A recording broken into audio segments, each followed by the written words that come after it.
My research is titled Building Resiliency of Nigerian Women through Financing, Insurance, and Agricultural Technology.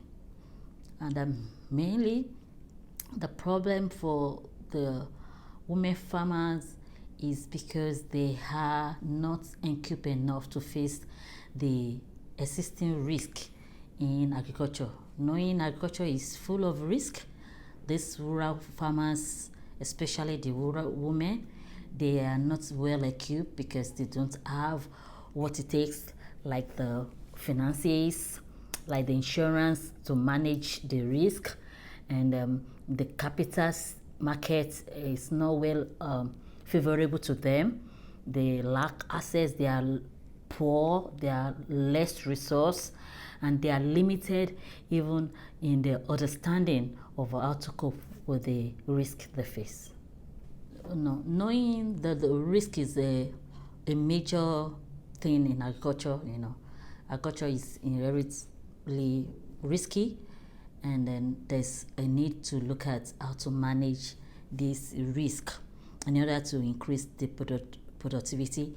So we're looking at the technologies that we make the farmers to be able to manage the risk. For example, one of the technology that the research is looking at is the stress-tolerant maize, which is well developed to be able to withstand droughts, withstand some other stress like low soil or even disease like striga that is prominent in some parts of the country.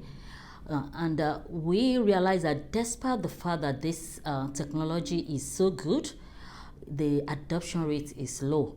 And one of the things that we hypothesize that is causing it may be the finances to acquire such. And therefore we feel that if the problem of finances through finance literacy, through access to credit, through knowledge of how to save or how to invest to be able to get more return, they'll be able to acquire this technology that will help them to manage the risk in agriculture. My research is an intervention trying to link agricultural technology with financial innovations.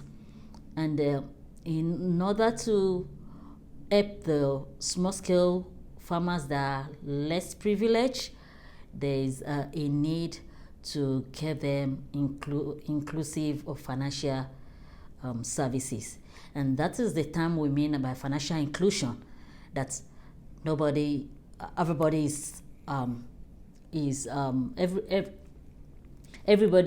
is able to get involved, whether you are poor or whether you're rich or whether you are vulnerable or whether you're not vulnerable, whether you're a man or whether you're a woman. And therefore the policymakers, if they look at the results of this research, they'll be able to see how they can make this small-scale rural women to be inclusive financially. And it also gives them the idea of how to link the agricultural technology with financial technology in managing risk that is prominent in agriculture.